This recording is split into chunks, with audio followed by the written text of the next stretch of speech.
Bonsoir à toutes et à tous, bienvenue au rendez-vous de l'actualité sur ESAE TV. Tout de suite, les titres de ce journal. Le président de la République, Patrice Talon, a reçu en audience une délégation du cadre de concertation des confessions religieuses. Une rencontre qui s'inscrit dans le cadre des efforts du gouvernement pour promouvoir le dialogue interreligieux et renforcer la cohésion sociale dans le pays. Cependant, l'absence de la délégation de l'Union islamique du Bénin suscite diverses polémiques. À suivre dans un instant les clarifications de Bassirou Lassissi, membre du bureau exécutif national de l'UIB, à ce propos. L'Institut des artisans de justice et de paix Champ d'Oiseau de Cotonou a organisé ce jeudi 10 avril 2025 sa communication de la conférence sociale du mois. Une assise dirigée par le professeur Joseph Fifamen Diobeno, président du parti politique Union progressiste Le Renouveau UPR, est basée sur le thème « L'impératif de la bonne gouvernance pour relever les défis actuels », le point de sa communication dans ce journal.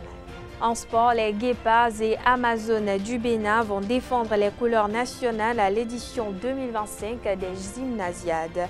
Au total, 33 jeunes filles et garçons vont représenter le Bénin à cette compétition internationale qui prend en compte plusieurs disciplines sportives. Vous suivrez dans cette édition le récapitulatif de ce rendez-vous sportif.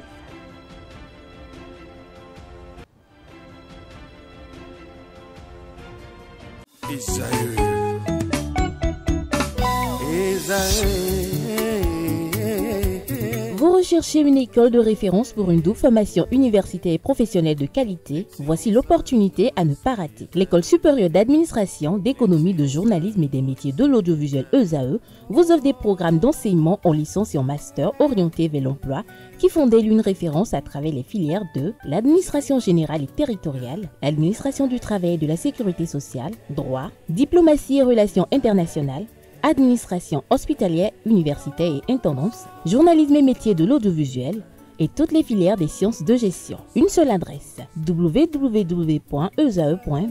Rendez-vous dès maintenant sur nos campus ESAE Bedjromende au numéro 90 93 65 21 ou au numéro 98 98 14 00. Paracourt sur le numéro 52 46 12 12.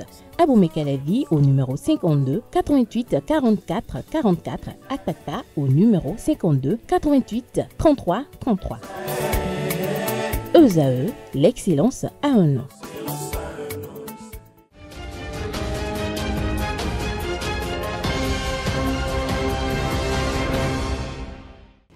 À nouveau, bonsoir. Merci de nous recevoir chez vous avec cette livraison de l'actualité. Le président de la République, Patrice Talon, a échangé avec une délégation du cadre de concertation des confessions religieuses.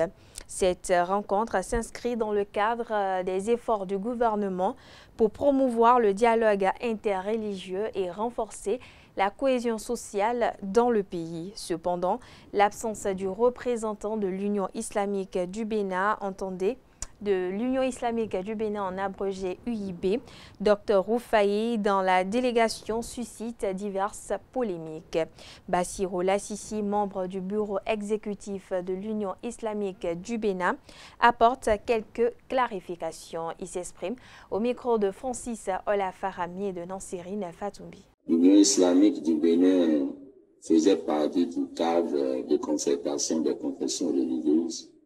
Mais il y a eu quelques temps, il a présenté sa démission et il est sorti du cadre pour certaines raisons, parce que ceux qui étaient là comme objectifs ne sont plus conformes, et surtout que normalement les choses doivent être renouvelées, car au moment où l'Union islamique s'adhérait à ce cadre de concertation, c'était un autre président qui était de son mandat, alors que tout a été changé, il faut revoir les choses, mais ce qui n'a pas été fait, et que l'Union islamique du Bénin a remarqué que les objectifs qui étaient fixés ne sont pas du tout ne sont pas mis en œuvre, ou bien ne sont plus conformes à ce qui se passe à l'intérieur. Et il a présenté sa démission pour un moment, pour y voir clair et se reconcerter après. Mais la réunion qui a eu lieu hier au sein de la réunion qui a eu lieu à l'audience avec le président de la République du Bénin, l'Union islamique du Bénin ne s'est pas présentée. Pourquoi? Juste surtout que l'Union islamique demandait aux représentants du cadre d'attendre après les élections pour qu'ils s'asseyent, ils se discutent, ils revoient les nouvelles dispositions, les aspirations du cadre pour mieux servir la communauté.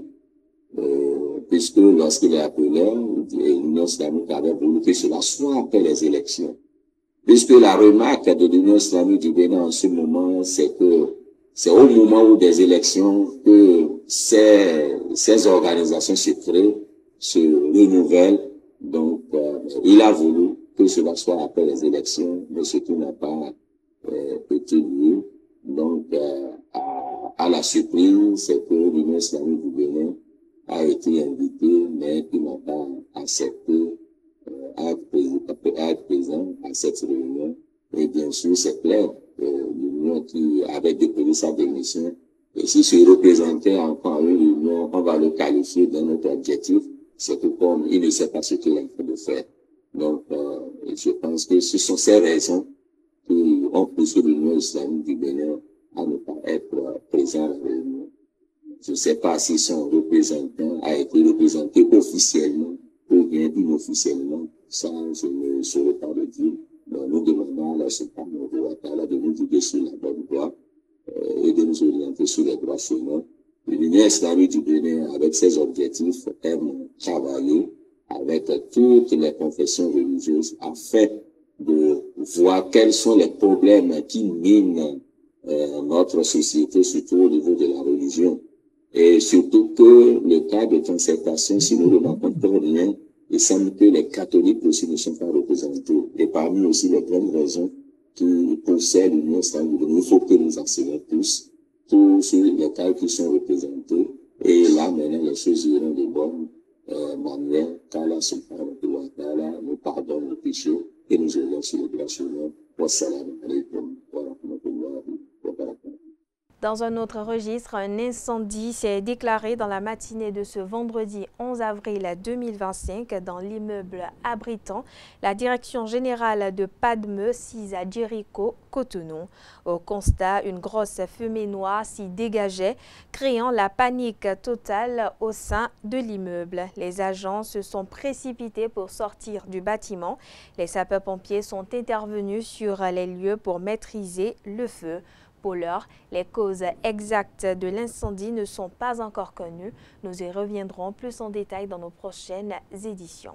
On poursuit justement cette édition pour parler de l'Institut des artisans de justice et de paix, Chant d'oiseau de Cotonou, qui a organisé ce jeudi 10 avril 2025 la conférence sociale du mois. Les assises dirigées par le professeur Joseph Fifame Djogbenou, président de l'Union progressiste Le Renouveau, se sont basées sur le thème « L'impératif de la bonne gouvernance pour relever les défis actuels ». Le point avec Aneldo.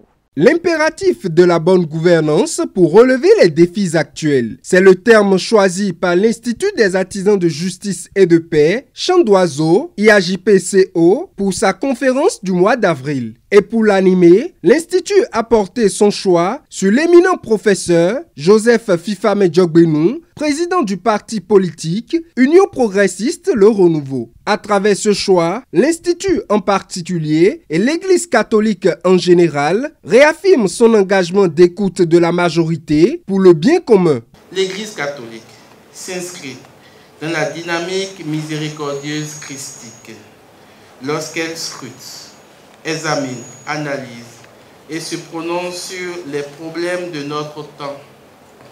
Elle ne stigmatise aucune personne, aucune catégorie d'individus. Bien au contraire, elle écoute et dialogue avec tous les hommes et toutes les femmes de son temps, même si on lui fait des procès d'intention de façon courante. L'invitation du professeur et président Joseph Djogbenou a suscité beaucoup d'intérêt et de passion ce qui est tout à fait légitime dans un contexte béninois de recherche de la vérité, de sécurité électorale et de grand désir de justice impartiale. L'IAJP Chant d'Oiseau accueille tous les courants politiques, toutes les sensibilités d'opinion et toutes les personnalités politico-administratives qui aiment participer au débat citoyen, comme discussion intellectuelle, surpassant tout intérêt partisan, en mettant l'homme au centre du développement. Devant un public inédit, massivement déplacé pour l'occasion, composé d'acteurs politiques de toutes les obédiences, l'orateur du jour, le professeur Joseph Fifame Djogbenou, a fait son exposé sur la thématique. Les clarifications sur la bonne gouvernance et divers aspects ont été abordés. La bonne gouvernance est un impératif conditionnel. C'est un impératif, mais assorti de conditions. Assorti de conditions et de conditions responsables, respondere, de conditions qui nous amènent à répondre des limites, des vulnérabilités, parce que nous les aurions traitées, de la solidité de notre société, du rayonnement de notre pays, du bien-être de nos populations. Pour tout cela, accentuer la lutte contre toutes les formes de corruption. La société corrompt. Mais bien entendu, dans l'espace public, pour les choix publics, tendus vers le développement de notre nation, la corruption et la lutte qui a été engagée, là aussi depuis 2016, contre la corruption et pour la justice, c'est une lutte salutaire. Il ne faut pas reculer là-dessus. Une conférence riche d'expériences, de savoir et de notions qui ont visiblement comblé les attentes de tous les participants. L'IAJP-CO, par le biais du professeur Joseph Fifame Djogbenou, a répondu aux interrogations et incompréhensions qui subsistaient dans le cœur des populations béninoises. Il est important et même vital pour une nation de rendre pérenne l'impératif de bonne gouvernance. Restons toujours avec le professeur Fifame Joseph Djogbenou qui a profité de cette occasion pour donner des solutions pour rendre pérenne l'impératif de la bonne gouvernance. Suivez ses propos, toujours au micro de Aneldo. L'impératif, c'est une exigence au sens kantien du terme. Serait-ce catégorique? Serait-ce conditionnel?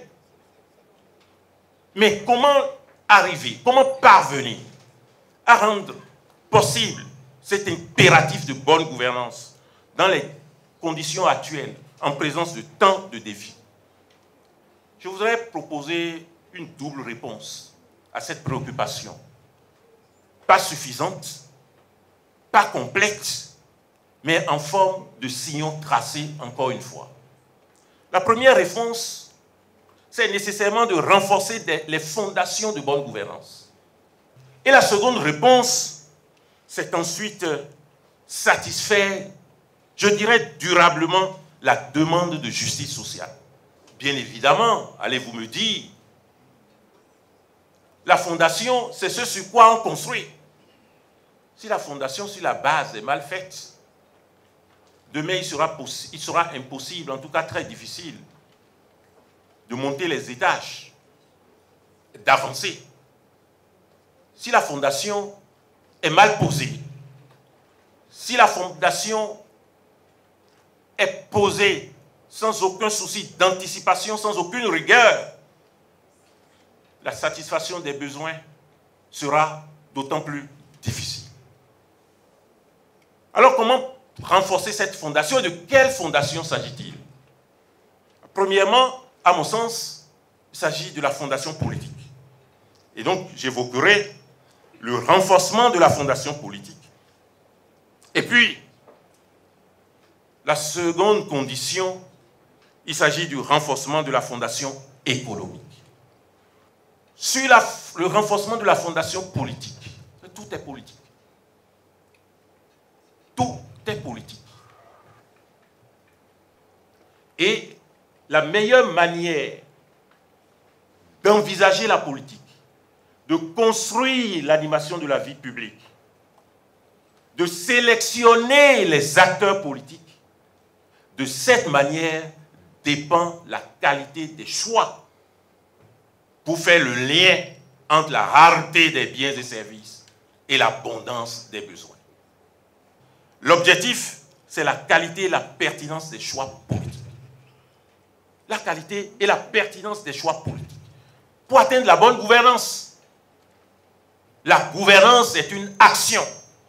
Et cette action doit être une action de qualité. Les choix, les critères, les conditions doivent être conçus, identifiés et mis en œuvre avec la qualité démocratique et la qualité en termes d'expérience, en termes de compétences. Seconde réflexion dans le renforcement des fondations de la bonne gouvernance, le renforcement de la fondation économique. Et c'est vrai, la gouvernance, ainsi qu'il est expliqué, exposé, c'est le lien à faire entre la rareté des biens et l'abondance des besoins. Mais s'il est difficile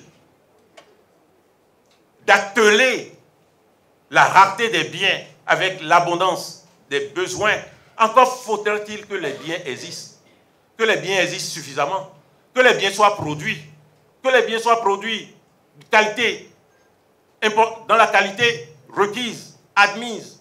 Direction la Cour de répression des infractions économiques et du terrorisme CRIET, un jeune homme présumé Gaïman a comparu ce jeudi 10 avril 2025 devant la juridiction spéciale pour avoir réussi à soutirer plus de 700 000 francs CFA à sa victime. Selon les faits présentés par le juge, le prévenu se faisait passer pour un grand maître de la franc-maçonnerie sur les réseaux sociaux et a réussi à dépouiller sa victime qui voulait s'initier dans une loge. Il a été déposé en détention.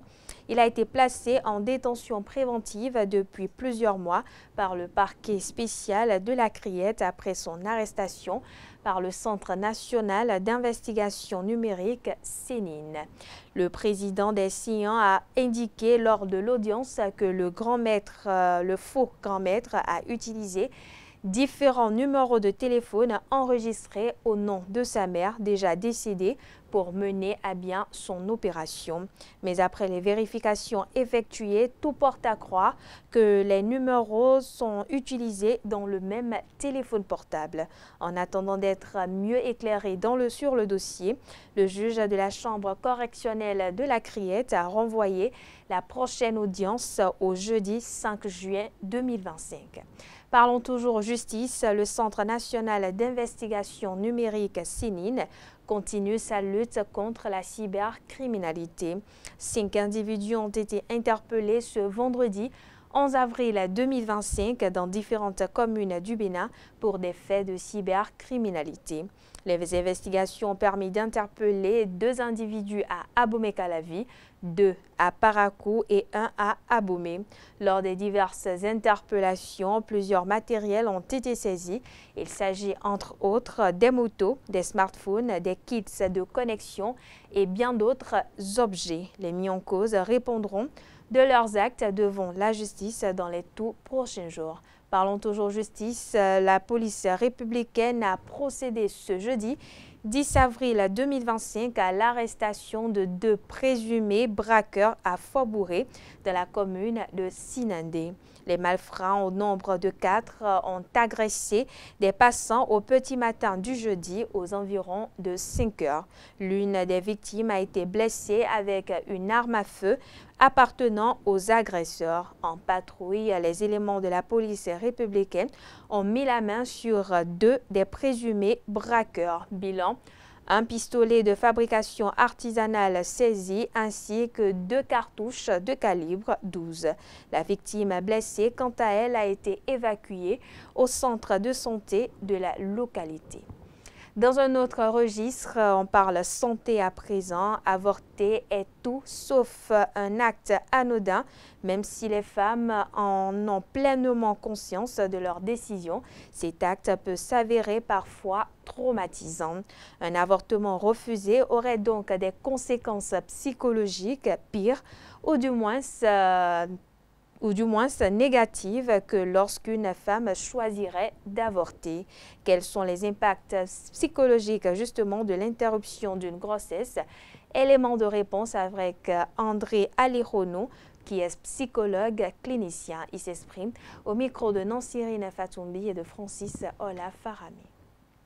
L'avortement, c'est le fait d'interrompre volontairement une grossesse, c'est-à-dire que vous tombez enceinte et pour une raison justifiée, ça peut être pour vous ou pas, ou bien légal, vous décidez de mettre fin à cette grossesse. Selon les circonstances de la grossesse, la répercussion va être grave ou modérée.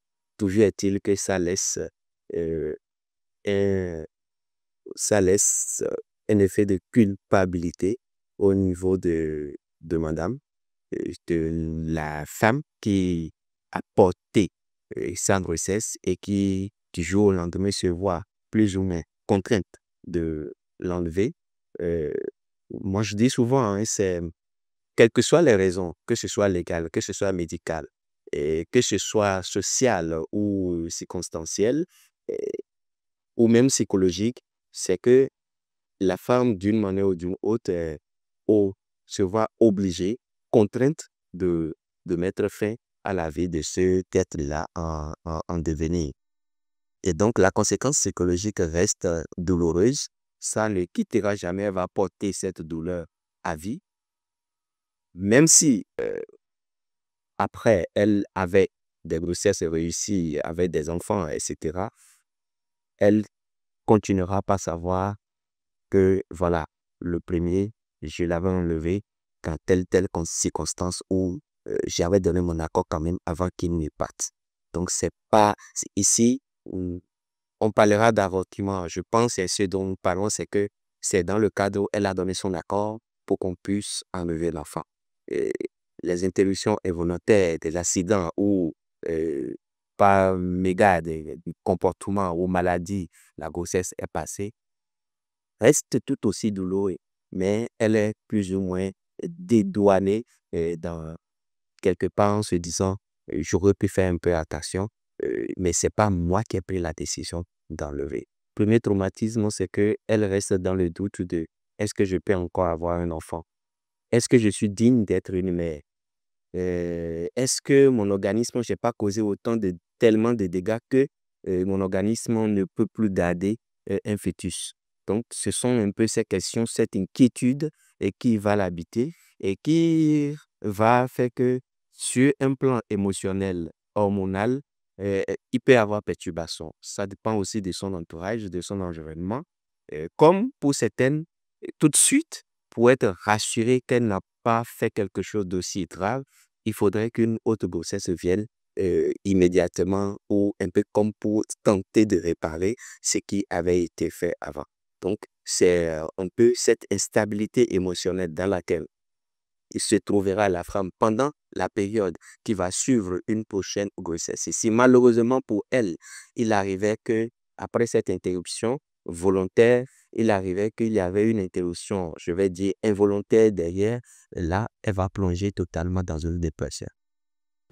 L'éducation peut être définie comme la mise en œuvre des moyens propres à assurer la formation et le développement d'un être humain. Une équipe de notre rédaction a recueilli justement les commentaires de quelques citoyens béninois à ce sujet concernant bien évidemment l'éducation africaine. Ils sont au micro de Nansirine Fatoumbi, Francis Ola Farami et Quentin Amousso. L'éducation africaine, elle n'est pas si mal, elle est bonne, moi je dirais, parce que moi je suis africain. Je ne peux pas saboter moi mon éducation par rapport à l'éducation d'autres continents. En tant qu'Africain, je dis l'éducation de l'Afrique, c'est bon. J'aime mon éducation, je préfère celle africaine et c'est la meilleure. C'est la meilleure des éducations au monde entier. Où l'enfant africain sait comment se prendre en charge, même s'il est orphelin. L'enfant africain sait comment respecter ses parents, ses devanciers, ses aïeuls.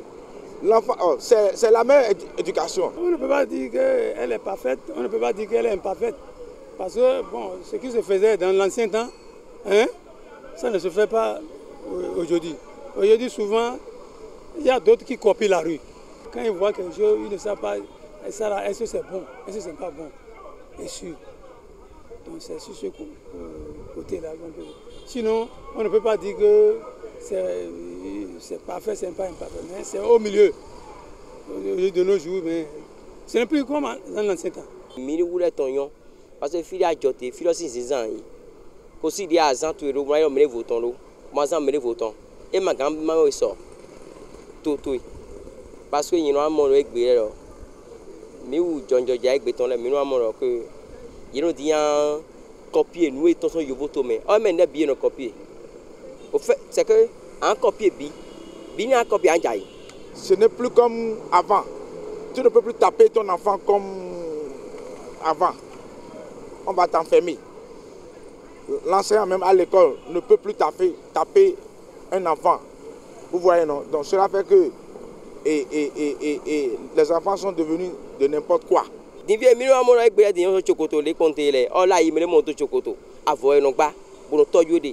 si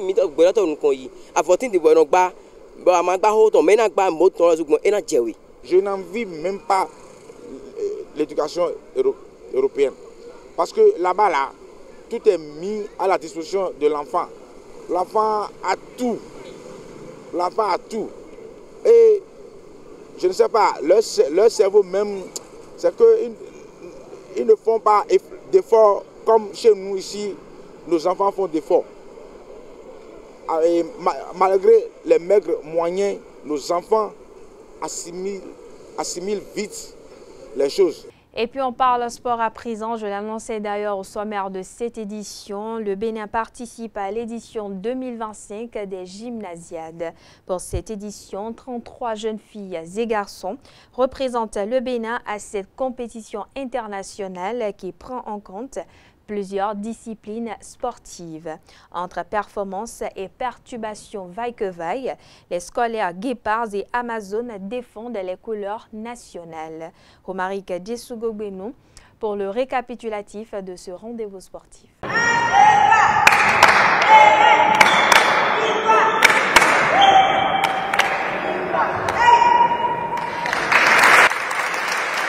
Gymnasiade U15 Serbie 2025, le Bénin fait sensation à l'international. Depuis le 4 avril 2025, la ville de Zlatibor en Serbie vibre au rythme des Gymnasiades U15, une compétition internationale réunissant de jeunes athlètes scolaires venus des 4 coins du monde.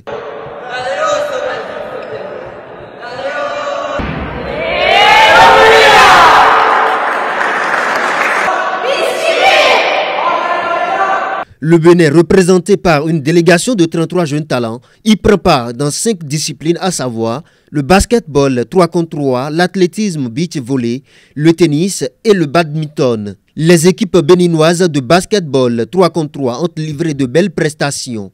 Chez les garçons, les Guépards ont signé 2 victoires remarquables face au Chili, 14 contre 2 et la Slovénie, 16 contre 10, avant de concéder une défaite contre la Jordanie, 8 contre 14. Ils ont brillamment terminé la phase de groupe avec une large victoire sur l'Inde, 21 contre 1. La relève béninoise s'affirme du côté de l'athlétisme. Les jeunes sprinteurs béninois ont également impressionné. Godness Aïe s'est qualifié pour les demi-finales du 200 mètres avec un excellent temps, 25,47, après avoir atteint aussi les demi-finales du 100 mètres. De son côté, Hakim Alokpri a établi un nouveau record personnel en 10,89 sur le 100 mètres, bien qu'il ait été éliminé aux 200 mètres. Entre espoir et défi en beach volley, l'équipe masculine béninoise s'est illustrée en remportant un match serré contre Barème 2-7-1. En revanche, le handball a été plus difficile pour les représentants béninois, confrontés à des équipes plus aguerries et expérimentées. La participation du Bénin à cette gymnasiade U15 2025 est une preuve éclatante du talent et de la détermination de la jeunesse sportive du pays. Ces performances encourageantes laissent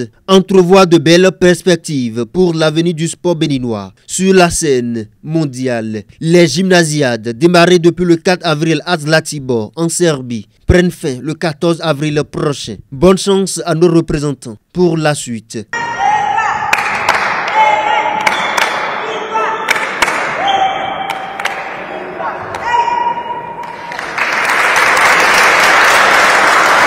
À l'échelle internationale en Côte d'Ivoire, l'ex-président de la République Laurent Gbagbo a annoncé ce vendredi à travers un communiqué la suspension de la participation du Parti des peuples africains Côte d'Ivoire, en abrégé PPACI, à la commission électorale indépendante CEI.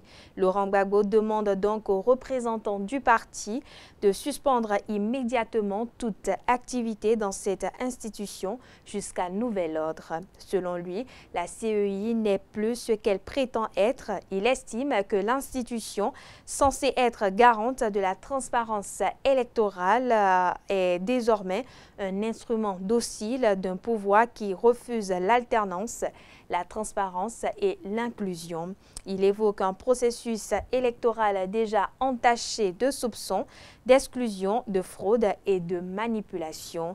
Le président du PPACI appelle à un sursaut. Il est encore temps de sauver la Côte d'Ivoire, plaide-t-il, en demandant l'ouverture d'un dialogue politique entre les principales forces politiques, la société civile et le pouvoir. Faut-il le notifier? Cette décision de l'ex-président Laurent Gbagbo intervient à 7 mois de la prochaine présidentielle. Direction l'Est de la République démocratique du Congo à présent, l'Alliance Fleuve Congo.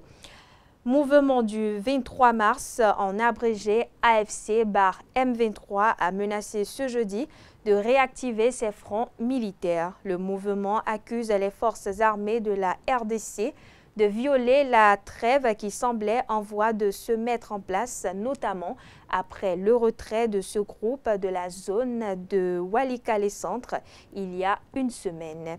Ce communiqué survient alors que des pourparlers de paix se déroulent à Doha, réunissant les délégués de Kinshasa et du AFC M23. Dans le territoire de Kaléré, plusieurs sources locales évoquent une offensive des Wazalendo, des combattants en appui au FARDC, qui ont réussi à occuper au moins 8 villages. D'autres accrochages ont également eu lieu dans le territoire de Massissi depuis quelques jours, augmentant ainsi les tensions sur le terrain. Les deux délégations sont encore bloquées au stade des préalables, avec peu de réponses concrètes sur les mesures de confiance à instaurer avant d'aborder les questions de fond. Et voilà, chers internautes, c'est sur ces mots que je mets un terme à cette édition. Merci de l'avoir suivi, merci de votre fidélité. Excellente soirée en compagnie de nos programmes sur EZAE TV.